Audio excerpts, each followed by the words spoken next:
বিসমিল্লাহির রহমানির রহিম। আসসালামু আলাইকুম। আজ আমরা মক্কায় কিছু গুরুত্বপূর্ণ জিয়ারা স্থান ভ্রমণের অভিজ্ঞতা আপনাদের সাথে শেয়ার করব ইনশাল্লাহ। পাথর কেটে এই জায়গাটা তৈরি করা হয়েছে, গুহার ভেতর দিয়ে সরু রাস্তা করা। আমাদের জিয়ারা শুরু হবে পবিত্র জাবালে সুর থেকে। দেখেছেন সৌদি আরবের রাস্তাঘাট কত সুন্দর, খুবই ছিমছাম। যাই হোক, আমরা চলে এসেছি জাবালে সুর। জাবালে সুর পাহাড়টি ইসলামের ইতিহাসে অত্যন্ত গুরুত্বপূর্ণ, কারণ মহানবী হজরত মুহাম্মদ সাল্লাল্লাহু আলাইহি সাল্লাম ও হজরত আবু বকর রাদিয়াল্লাহু তাআলা আনহু হিজরতের সময় এই পাহাড়ের গুহায় আশ্রয় নিয়েছিলেন। সেই গুহাটি গারে সুর নামে পরিচিত। এখানে দাঁড়ালে মনে হয় কত কঠিন সময় আল্লাহ তার প্রিয় নবীকে কিভাবে হেফাজত করেছিলেন। এটি আমাদের ঈমানকে আরও দৃঢ় করে। দেখুন কত কবুতর বসে আছে এখানে। কাফেররা আমাদের নবীকে এখানে খুঁজতে এসেছিলেন, কিন্তু আল্লাহর রহমতের কারণে কোনো লাভ হয়নি। আমি আর আমার মা কবুতর দৌড়াচ্ছি, খুব ভালোই লাগছে। যাই হোক, আমরা এখন এই জায়গা থেকে চলে যাব। আমরা এখন যাব আরাফাতের ময়দানে।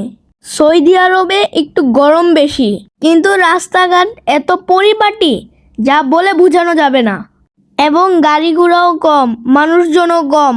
আমরা চলে এসেছি আরাফাতের ময়দানে। আমরা এখন যাব আমাদের আদি পিতা হজরত আদম আলাইসাল্লাম ও আদি মাতা হজরত হাওয়া আলাইসাল্লাম পৃথিবীতে অবতরণের পর যেই স্থানে তারা মিলিত হয়েছিলেন সেই জায়গাটা দেখতে যাব।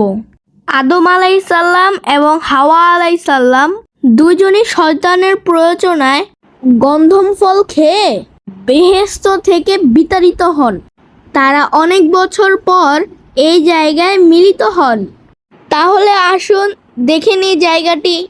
এই স্থানটি মানব জাতির সূচনার এক ঐতিহাসিক নিদর্শন। উপরে উঠতে ভালোই কষ্ট হচ্ছে। আপনারাও যদি জিয়ারা করতে চান তাহলে একটি গাড়ি হায়ার করে নেবেন হাফ বেলার জন্য। এখানে দাঁড়িয়ে আমরা আমাদের প্রথম পিতামাতার কথা স্মরণ করি এবং আল্লাহর কাছে ক্ষমা ও হেদায়েত কামনা করি। আপনাদের কিছু কথা বলে রাখি, এখানে অনেকে এসেই কালো পাথরকে চুমু দেয়, সিজদা করে, যা সম্পূর্ণ হারাম, এবং এগুলো সাইনেও লেখা আছে এগুলো করতে মানা। তারপরেও কিছু মানুষ কেন যে এমন করে বুঝতেই পারি না। সওয়াবের আশায় গুনাহ কামিয়ে নিয়ে যায়। আপনারা এখানে আসলে এগুলো থেকে বিরত থাকবেন। আমরা এখন যাচ্ছি মসজিদ নামিরাতে। এই মসজিদটি আরাফাত ময়দানে অবস্থিত। এখানে আরাফার দিন খুতবা পড়া হয়। এটা মসজিদের একটা অংশ। এখানে দাঁড়িয়ে মানুষ আল্লাহর কাছে নিজের গুনাহ মাফের জন্য কান্না করেন এবং দোয়া করেন। আমার পাশে যে খাম্বাগুলা দেখছেন এগুলো কিন্তু বিদ্যুতের নয়, এর উঁচু মাথায় এক ধরনের কল আছে যা হজের সময় কন্টিনিউয়াসলি পানি ছিটাতে থাকে যাতে হাজিদের কষ্ট কম হয়। হজের সময় হাজিরা একদিন এখানে থাকেন। আমরা এখন যাব সেই স্থানে যেখানে ইব্রাহিম আলাইসাল্লাম ইসমাইল আলাইসাল্লামকে কুরবানি করতে নিয়ে গিয়েছিলেন। ওই যে দেখুন ছোট্ট একটা পাথরের মতো গম্বুজ টাইপের, ওটাই সেই স্থান। আমরা রাস্তা থেকে ভিডিও করেছি তাই বেশি কিছু দেখাতে পারলাম না। আমার পাশে যা দেখছেন তাবু আর তাবু, এটাকে বলে তাবুর শহর। মানে আমরা চলে এসেছি মিনায়। এখানে হাজার হাজার সাদা তাবু সারিবদ্ধভাবে সাজানো আছে। হাজিদের একদিন মিনায় অবস্থান করতে হয়। ওই যে দেখুন, বড় বড় 3টা বিল্ডিং এর মতো, যেখানে শয়তানকে পাথর নিক্ষেপ করা হয়, অর্থাৎ জামারাত। আমরা এখন যাব জাবালে নূরে।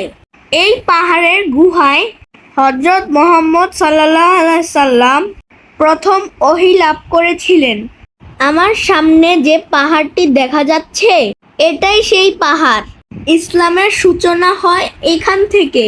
অনেকেই পাহাড়ের উপর উঠে, কিন্তু আমরা উঠিনি। আমরা এখন যাচ্ছি জান্নাতুল মুআল্লাতে। এখানে হযরত খাদিজা রাদিয়াল্লাহু তাআলা আনহুর কবরস্থান। তিনি ছিলেন রাসূলুল্লাহ সাল্লাল্লাহু আলাইহি সাল্লামের প্রথম স্ত্রী এবং ইসলামের প্রথম বিশ্বাসীদের একজন, যিনি নবীজিকে সর্বদা সমর্থন ও সাহস জুগিয়েছেন। আমাদের জিয়ারা আজ এখানেই শেষ হলো। আপনারা হজ অথবা উমরা করতে আসলে অবশ্যই এসব জায়গাগুলোতে আসবেন এবং অনেক কিছু জানতে পারবেন। আজকের মতন এখানেই বিদায় নিলাম। সবাই ভালো থাকবেন। আল্লাহ হাফেজ।